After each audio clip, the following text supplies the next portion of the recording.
Hello guys, how are you doing? My name is Jeff Dennis, your Creole teacher. In this video today, I'm going to teach you how we can say the family numbers in Haitian Creole. So, bonsoir tout le monde, ça qu'a fait. Dans la vidéo aujourd'hui, je vais vous montrer qui sont capables de dire membres de la famille en créole haïtien et comment capable de traduire tout en anglais ou même qui a pas apprendre anglais. Pas oublier, regardez cette vidéo ça pour qu'on connaisse qui j'en dit membre dans famille ou en anglais. Let's go guys. The family in Haitian Creole. The family in Haitian Creole. Famille dans créole haïtien. Father, father, papa.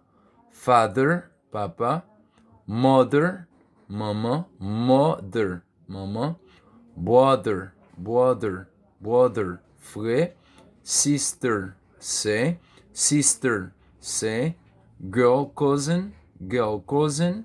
Cousine, girl cousin, cousine. Boy cousin, cousin. Boy cousin, cousin.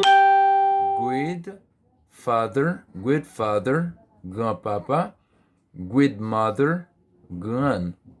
Uncle, tonton, aunt, ma tante, nephew, neveu, niece, niece, child, timoun, girl, fille, boy, garçon, wife, madame, single, célibataire, dad, daddy, papa. Father-in-law, beau-père. Mother-in-law, belle-mère. Stepfather, beau-père. Brother-in-law, beau-frère. Sister-in-law, belle-sœur. Stepbrother, demi-frère. Là nous parler de demi-frère, c'est les moun frère là, li même maman avant mais li pas même papa. Ou soit li même papa avant, li pas même maman avant. Les ça li c'est un step brother, step sister. Step sister, the same thing for step brother. Okay guys? Step brother, demi-sœur, step sister, demi-sœur. Okay? Godfather signifie parrain. Godmother, marraine.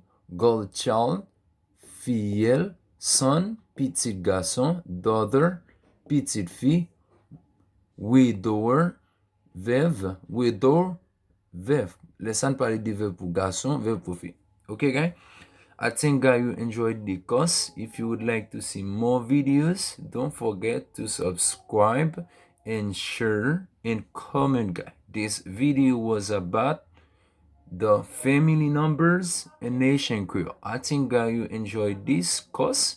Thank you for watching me guys. Don't forget once more again to subscribe with my channel, to like, comment, and also guys to say what do you think about my English channel.